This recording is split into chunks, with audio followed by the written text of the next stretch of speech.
Hola, bienvenidos a Cuarto de Hora, el programa de Cadal TV.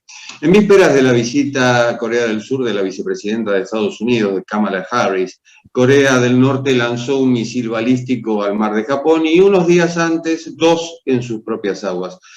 Había arribado a la península coreana el portaaviones USS Ronald Reagan de propulsión nuclear y buques del grupo de ataque como parte de la cooperación militar entre Corea del Sur y Estados Unidos.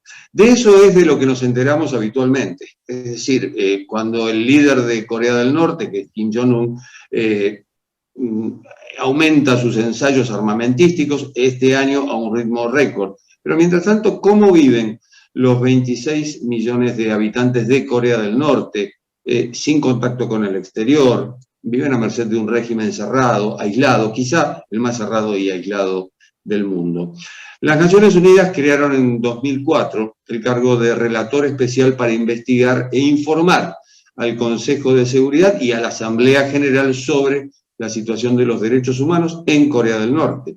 Elizabeth Salmón, doctora en Derecho Internacional por la Universidad de Sevilla, España, profesora de Derecho Internacional de la Facultad de Derecho de la Pontificia Universidad Católica del Perú y directora ejecutiva del Instituto de Democracia y Derechos Humanos de esa casa de estudios, es la cuarta relatora especial para Corea del Norte y la primera mujer en ocupar el cargo al que accedió el 1 de agosto.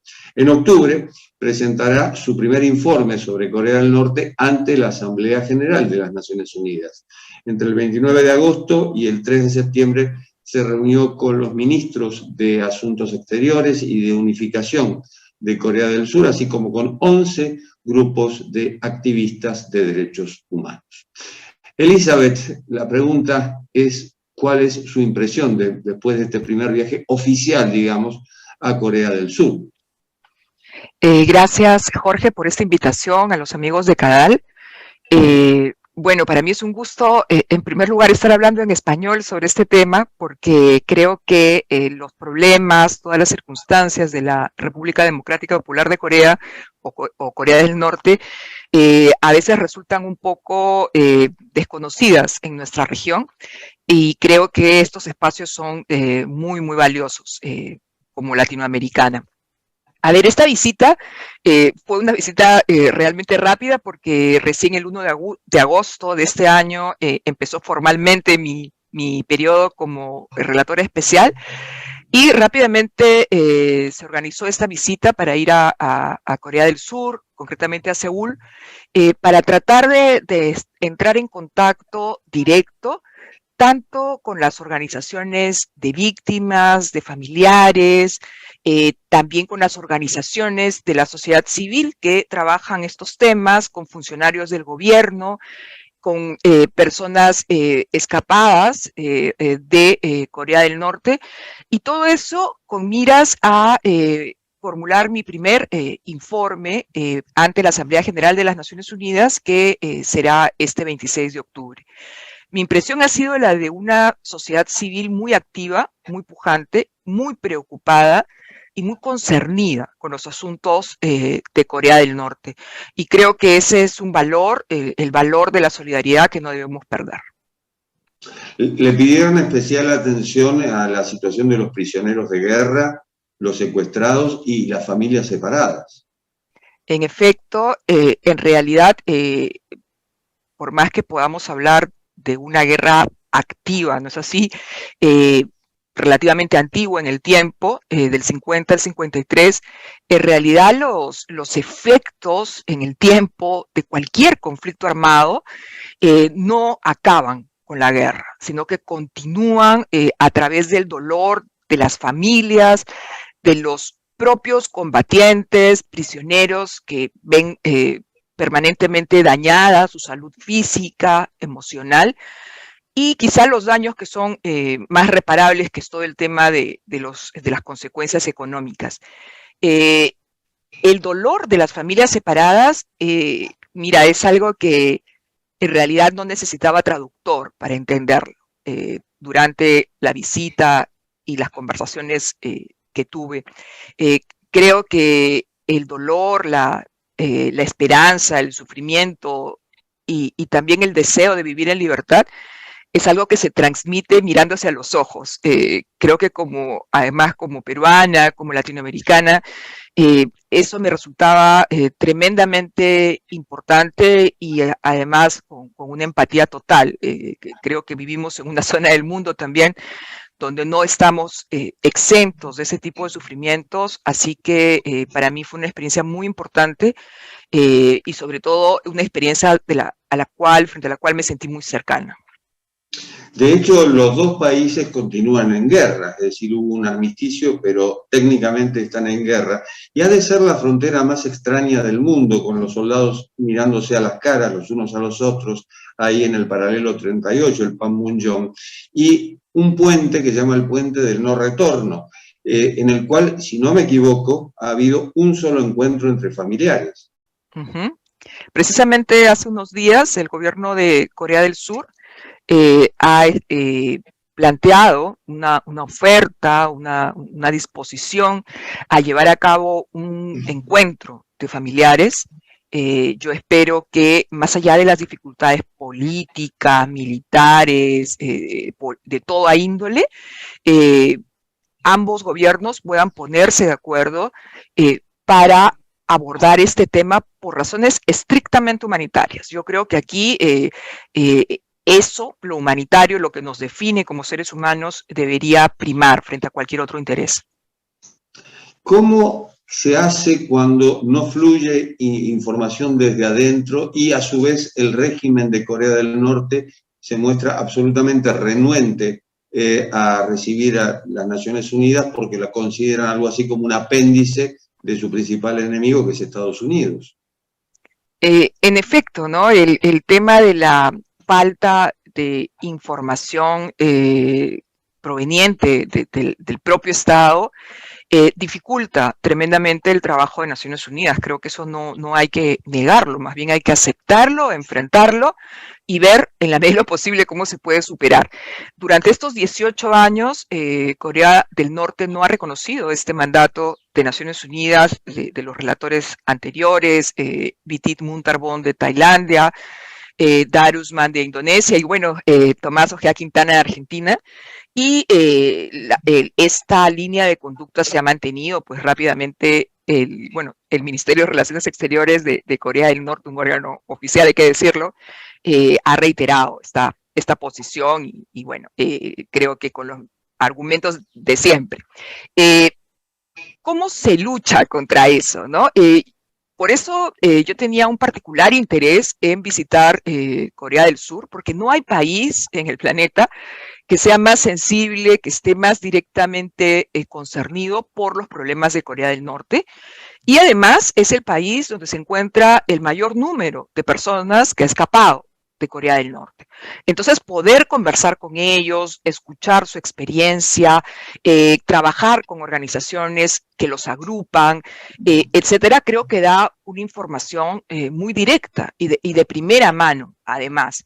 Tuve durante mi visita la oportunidad de entrevistar a 4 personas que habían llegado este año, 2022, a Corea del Sur. Quizá decir, para poner un poco de contexto, que en el 2022 solo 63 personas han llegado a Corea del Sur, mientras que en el 2021, en el 2020, las cifras a veces llegaban a 1,000 personas por año o incluso más. En esta oportunidad pude conversar con 4 jóvenes, 3 mujeres y un hombre, sobre sus impresiones y la verdad es que la información que brindan es escalofriante, en algunos casos es terriblemente triste, pero de alguna u otra forma es también permanente en el tiempo. Es decir, varias de las dificultades que ellos comentan no son nuevas, sino que parece que continúan y por lo tanto se agravan, ¿no? Entonces, dificultades sí, pero también posibilidades de sobrellevar esa dificultad y de tener una información certera sobre lo que está sucediendo allí. Tengo entendido que usted quiere poner especial énfasis en las niñas, en las mujeres. Ahora bien, ¿cuál es la situación real de los derechos humanos en Corea del Norte?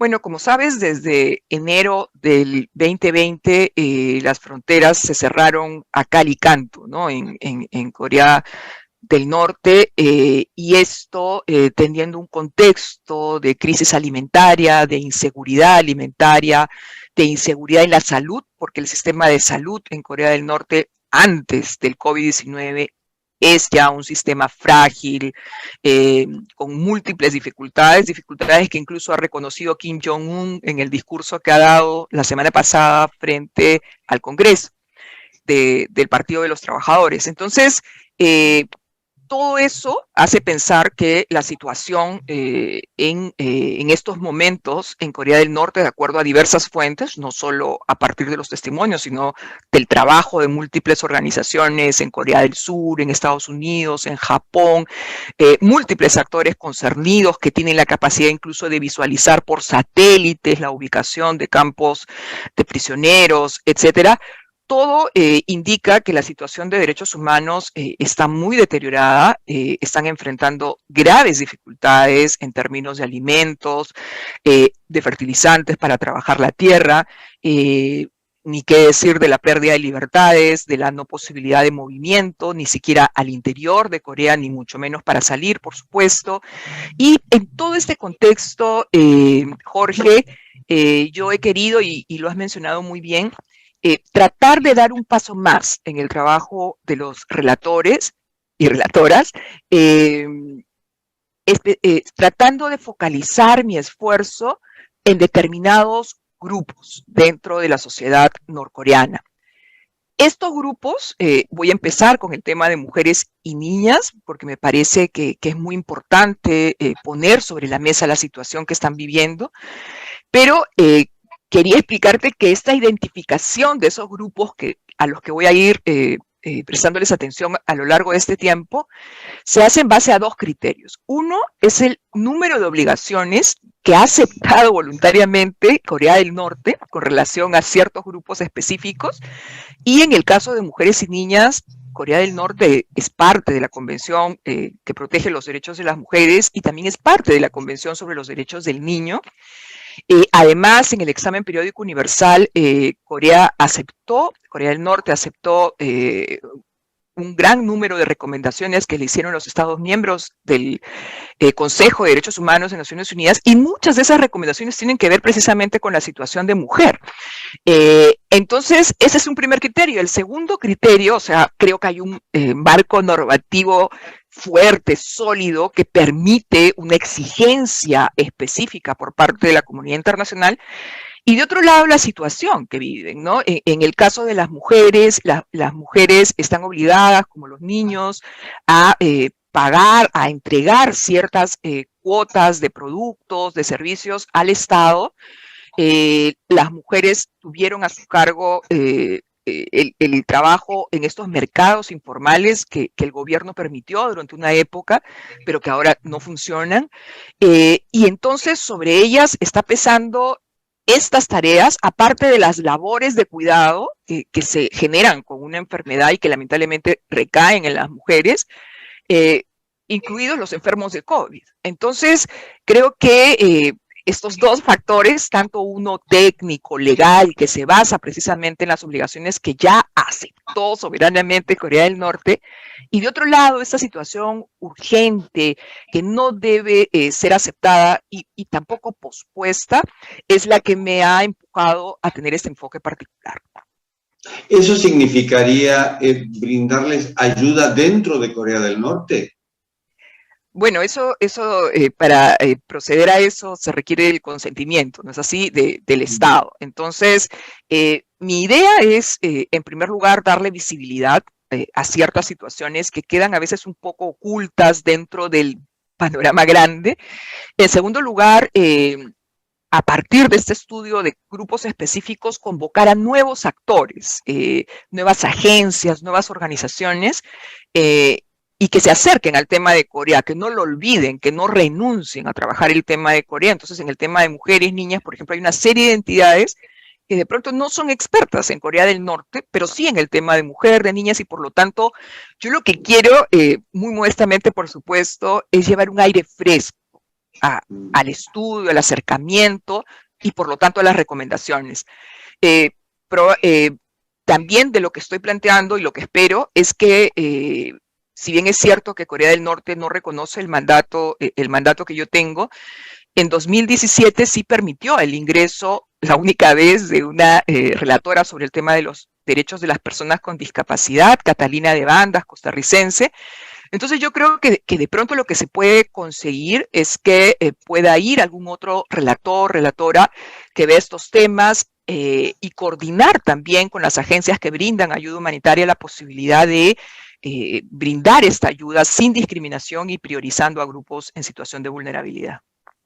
Elizabeth, me hablaba de las 63 personas norcoreanos, en realidad, frente a los 1000 que en otros tiempos podían cruzar esa frontera tan extraña en el mundo. Ahora, son dos mundos totalmente diferentes, porque los mismos surcoreanos advierten, por ejemplo, que los norcoreanos hablan como los coreanos de 1950, es como un país que se ha quedado en el tiempo. Totalmente, ¿no? Y creo que en los últimos años, además, las diferencias, a pesar de las enormes similitudes, las diferencias de desarrollo entre ambos países es gigantesca, ¿no? Se habla de que un surcoreano tiene 50 veces como mínimo el ingreso o los recursos que una persona de Corea del Norte. El avance en términos de tecnología, de desarrollo científico, es abismal, ¿no? Pero yo creo que a pesar de eso, hay una conciencia muy clara en Corea del Sur que no van a poder vivir de manera segura y sostenible en ese desarrollo si es que no se alcanza un acuerdo definitivo con Corea del Norte. O sea, no estamos hablando de un estado que está al otro lado del planeta para ellos, estamos hablando del vecino, del costado, el que permanentemente, como tú bien presentaste al inicio de esta conversación, está amenazando, tratando de amedrentar, y por lo tanto, para ellos es una cuestión también, creo yo, de supervivencia y de desarrollo al mismo tiempo, el poder solucionar este tema. ¿Hay un problema político o hay un problema psicológico? Y esto lo pregunto a partir de la propaganda del régimen norcoreano, que es muy sutil, muestra unos animalitos que parecen mansitos, pero que de pronto vuelan el Capitolio. Yo creo que es interesante esta pregunta, ¿no? Porque cuando te comentaba estas conversaciones que he tenido con personas que recién han llegado a Corea del Sur y a base de todo lo que he estado leyendo, escuchando, etcétera, no veía grandes diferencias, ¿no? Entonces hay como una suerte de estacionarse en el tiempo, ¿no? Y en esa medida el discurso debe ser leído. Pero al mismo tiempo, Jorge, creo que es interesante ver que los discursos, la propaganda, la narrativa de Corea del Norte, en este sentido del enemigo externo, culpable de todas las desgracias, en el sentido, en este último discurso, de llamar a la población a seguir haciendo sacrificios de sangre, de malvivir, de comida, de salud, etcétera, no son tan desconocidos. O sea, en realidad muchos gobiernos autoritarios en el mundo suelen tratar de identificar la causa de todos los males en algo externo y al mismo tiempo suelen utilizar a la población y sus esfuerzos muchas veces legítimos, sinceros, honestos, para preservar el poder. Entonces, si tenemos esas tres ideas, yo creo que el discurso de Corea del Norte al final del día no es tan distinto que de otros regímenes autoritarios. Pero ¿existe concretamente la posibilidad de que haya un acuerdo entre ambos gobiernos? Bueno, yo creo que el deseo, la inversión de energía, de estudio, de recursos, etcétera, está ahí. Han habido momentos en que esta unificación o esta normalización, porque no es que uno quiera absorber al otro, se ha visto como algo más posible, ¿no? Más cercano en el tiempo, y ha habido periodos a lo largo de estas décadas, como el actual probablemente, en que esa posibilidad se ve muy lejana. Sin embargo, cuando uno analiza la narrativa, la propaganda, los discursos, la comunicación del gobierno de Corea del Norte, desde Kim Il-sung, Kim Jong-il y Kim Jong-un, o sea, toda la dinastía Kim, en realidad esos discursos suelen ser muy virulentos, ¿no? Suelen ser muy agresivos, muy de enfrentamiento, etcétera.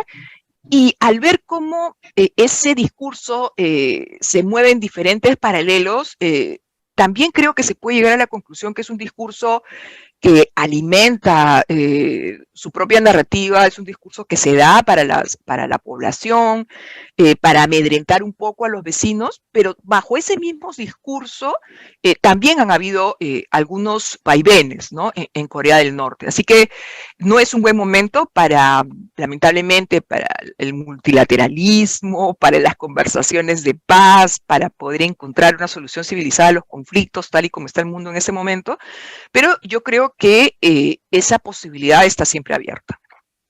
¿Existe hoy el riesgo de una hambruna, como ya ha pasado otras veces? Bueno, en realidad Naciones Unidas habla de este riesgo en varias zonas del planeta, ¿no? Y yo creo que dada la historia, el contexto particularmente difícil, tanto por el aislacionismo en el que vive Corea del Norte, por esta idea de que son autosuficientes, como si la autarquía pudiera sostenerse en este momento en la historia de la humanidad, si es que alguna vez pudo sostenerse. Yo creo que los riesgos de crisis alimentaria, de inseguridad alimentaria, son altísimos en Corea del Norte, ¿no? Y nuevamente en el discurso de la semana pasada, Kim Jong-un hablaba precisamente de la necesidad de incrementar las fuentes de alimentos, ¿no? O sea, que no es algo que esté en la imaginación de los enemigos del régimen, sino es algo que está comprobado por múltiples fuentes de información. Elizabeth, ha sido muy amable, muchísimas gracias. Muchas gracias. Hasta luego. Hasta luego. Y así concluimos este cuarto de hora, estos 15 minutos y monedas. En este caso, hablando del país más cerrado y hermético del mundo, Corea del Norte. Nos reencontramos en la próxima.